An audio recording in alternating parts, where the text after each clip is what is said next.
মৌমাছি, মৌমাছি, কোথা যাও নাচি নাচি, দাঁড়াও না একবার ভাই, ওই ফুল ফোটে বনে, যাই মধু আহরণে, দাঁড়াবার সময় তো নাই।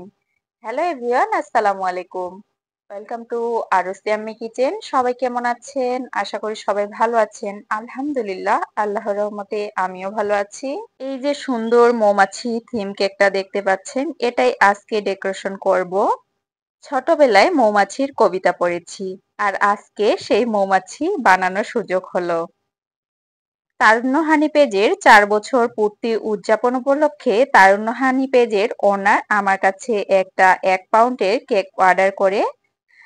তো উনি যখন আমার কাছে কেকটা অর্ডার করে তখন আমাকে বলেছিল আমার ইচ্ছে মতো আমি যেন সুন্দর করে একটা কেক ডেকোরেশন করে দেই। যখনই কেউ আমাকে বলে আমি যেন আমার নিজের পছন্দ মতো কেকের ডেকোরেশনটা করে দেই, তখনই আমি টেনশনে পড়ে যাই।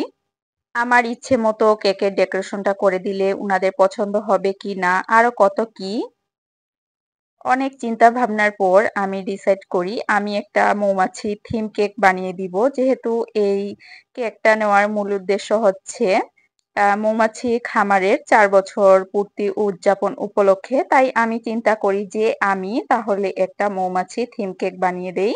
তো যেই ভাবনা সেই কাজ, আমি ভাইয়াকে বলি ভাইয়া আপনার পেজটা যেহেতু মৌমাছি এবং মধু রিলেটেড, তো আমি আপনাকে একটা মৌমাছি থিম কেক রেডি করে দিচ্ছি। তো ভাইয়া বলে ঠিক আছে, কোনো সমস্যা নেই, শুধুমাত্র কেকটা যেন একটু ইউনিক হয় আর সবাই যেন পছন্দ করে। তো সেরকম করেই আমি কেকটা বানানো শুরু করে দেই।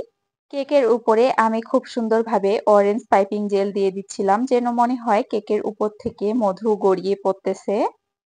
ফন্ডেন্ট দিয়ে আমি আগে থেকেই কিছু মৌমাছি বিভিন্ন রকমের ফুল রেডি করে রেখেছিলাম, এখন এগুলোকে কেকের উপর বসিয়ে দিব।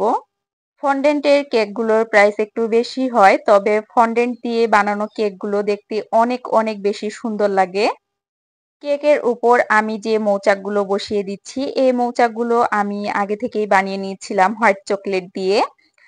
হোয়াইট কালার এবং সামান্য ইয়েলো, সামান্য কমলা কালার দিয়ে আমি এই টপারগুলো বানিয়ে নিয়েছি, যাতে কেকটা দেখতে ভালো লাগে আর মনে হয় যে কোনো মৌচাকে মধু বেশি আছে, কোনো মৌচাকে মধু একটু কম আছে, আবার যেটা একদমই সাদা সেটাতে কোনো মধু নেই। কেকের উপরে মৌচাকগুলো বসিয়ে দেওয়ার পর এরপর আমি এখানে ফন্ডেন্ট দিয়ে বানানো ফুলগুলো বসিয়ে দিচ্ছিলাম। আমার কেক ডেকোরেশনের ভিডিও ফেসবুক থেকে প্রথমবারের মতো দেখে থাকলে প্লিজ আমার পেজটা ফলো করবেন, আর ইউটিউব থেকে দেখে থাকলে প্লিজ আমার চ্যানেল সাবস্ক্রাইব করবেন। আর যারা অলরেডি আমার পেজের ভিডিওগুলো ফলো করেন তাদেরকে অসংখ্য ধন্যবাদ।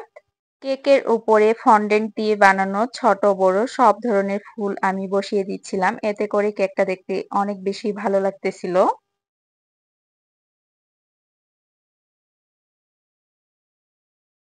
এরপর কেকের উপরে আমি মৌমাছিগুলো বসিয়ে দিচ্ছিলাম। এই ছোট্ট মৌমাছিগুলো দেখতে অনেকটাই কিউট হয়েছে, তাই না? এই মৌমাছিগুলো আমি প্রথমবার বানিয়েছি, জানি না আপনাদের কাছে কেমন লাগতেছে, কিন্তু আমার কাছে অনেক বেশি ভালো লাগতেছে। মৌমাছিগুলো কেকের উপর বসিয়ে দেওয়ার পর কেকের লুকটাই চেঞ্জ হয়ে গিয়েছে, তাই না? মনে হচ্ছে যেন জীবন্ত একটা কেক। কেকের উপরে ফুল, মৌচাক, মৌমাছি সব মিলিয়ে একাকার। ফাইনালি কেকের ডেকোরেশন কমপ্লিট। এটা হচ্ছে কেকের ফাইনাল লুক। ফন্ডেন্টের উপর আগে থেকে লিখে রেখেছিলাম তারুণ্যহানির 4 বছর পূর্তি উদযাপন, সেটাই কেক বোর্ডের উপর বসিয়ে দিয়েছি। আজকের এই কেকটা সামনাসামনি দেখতে এতটাই বেশি ভালো লাগতেছিল, মনে হচ্ছে এই কেকটা আমি আমার কাছেই রেখে দেই। আলহামদুলিল্লাহ, তারুণ্যহানি পেজের ওনার কেকটা হাতে পাওয়ার পর অনেক বেশি খুশি হয়েছিল কেকটা দেখে, আর অনেক ভালো রিভিউ দিয়েছে। সবাই অনেক অনেক বেশি কেকটা পছন্দ করেছিল। আজকে কেক ডেকোরেশনের ভিডিওটা আপনাদের কাছে কেমন লাগলো তা অবশ্যই কমেন্ট করে জানাবেন। ভিডিও ভালো লাগলে লাইক, কমেন্ট এবং শেয়ার করবেন। আজকের মতো এখানে বিদায় নিচ্ছি। সবাই ভালো থাকবেন, সুস্থ থাকবেন। আল্লাহ হাফেজ।